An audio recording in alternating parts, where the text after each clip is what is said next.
কাশ্মীরের পুলওয়ামায় ভয়াবহ সন্ত্রাসবাদী হামলায় ৪৯ জন সিআরপিএফ সদস্য প্রাণ হারানোর ঘটনার পর আসন্ন বিশ্বকাপে পাকিস্তানের বিপক্ষে ভারতের খেলা উচিত নয় বলে মনে করছেন ভারতীয় সাবেক বর্তমান ক্রিকেটাররা।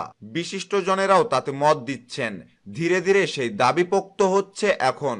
শুধু সেই খেলায় নয়, পাকিস্তানকে আসন্ন ক্রিকেট বিশ্বকাপ থেকে নিষিদ্ধ ঘোষণার দাবি জানিয়েছে বেশ কয়েকজন ভারতীয় ক্রিকেট তারকা। সোশ্যাল মিডিয়ায় এমন দাবির ঝড় তুলেছে বহু ভারতীয় নেট জনতাও। কিন্তু এতদিন ধরে বিষয়টি নিয়ে চুপ ছিল ভারত ক্রিকেট বোর্ড বিসিসিআই। এবার ঘটনার প্রায় এক সপ্তাহ পর মুখ খুললেন বিসিসিআই এর শীর্ষ কর্মকর্তারা।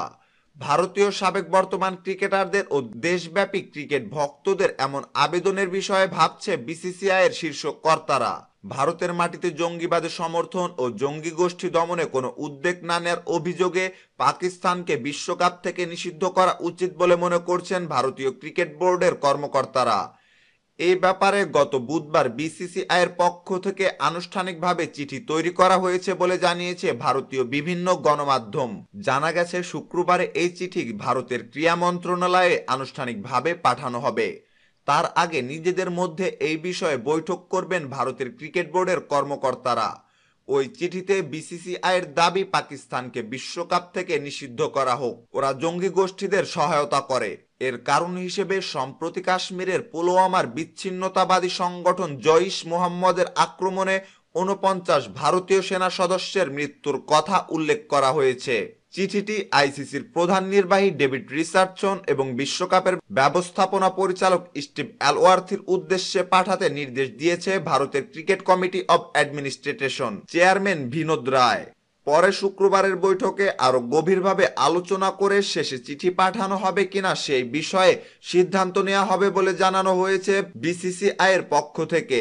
এ বিষয়ে দিয়ানা বলেন, আমরা শুক্রবারের বৈঠকে এ ব্যাপারে আলোচনা করব এবং ঠিক করব পরবর্তী পদক্ষেপ কি নেব। অতীতে এমন পরিস্থিতি কিভাবে সামাল দেওয়া হয়েছে সেই উদাহরণকে সামনে রেখে সিদ্ধান্ত নেওয়া হবে বলে জানান তিনি। এজন্য দেশটির স্বরাষ্ট্র মন্ত্রণালয়, ক্রীড়া মন্ত্রণালয় এবং পররাষ্ট্র মন্ত্রণালয়ের সঙ্গেও বৈঠক করা হবে জানান দিয়ানা। এ বিষয়ে আপাতত ক্রিকেটের সর্বোচ্চ নিয়ন্ত্রণ সংস্থার ভাষ্য, বিশ্বকাপে দুই চিরপ্রতিদ্বন্দ্বী দল মুখোমুখি হচ্ছেই। বিশ্বকাপের এখন বাকি মোটে ১০০ দিন। কাউন্টডাউন উপলক্ষে লন্ডনে হাজির দিলেন আইসিসির সিইও ডেভ রিচার্ডসন। সেখানে ইএসপিএন ক্রিকইনফোকে দেয়া সাক্ষাৎকারে তিনি বলেন, ওই ঘটনায় আমরা মর্মাহত। এখনো দুই বোর্ডের তরফে কোনো চিঠি পাইনি। বিসিসিআই ও পিসিবির সঙ্গে পরিস্থিতির ওপর নজর রাখছি। বিশ্বকাপে ইন্ডিয়া পাক ম্যাচ না হওয়ার কোনো কারণ নেই। যতদূর জানি পূর্ব নির্ধারিত সূচি অনুযায়ী খেলা হবে। সম্মানিত ভিউয়ার্স, খবরটি সম্পর্কে আপনার মতামত জানিয়ে কমেন্ট বক্সে অবশ্যই কমেন্ট করুন। ক্রিকেটে নিত্য নতুন সকল সংবাদ সবার আগে পেতে চ্যানেলটি এখনই সাবস্ক্রাইব করুন। ধন্যবাদ।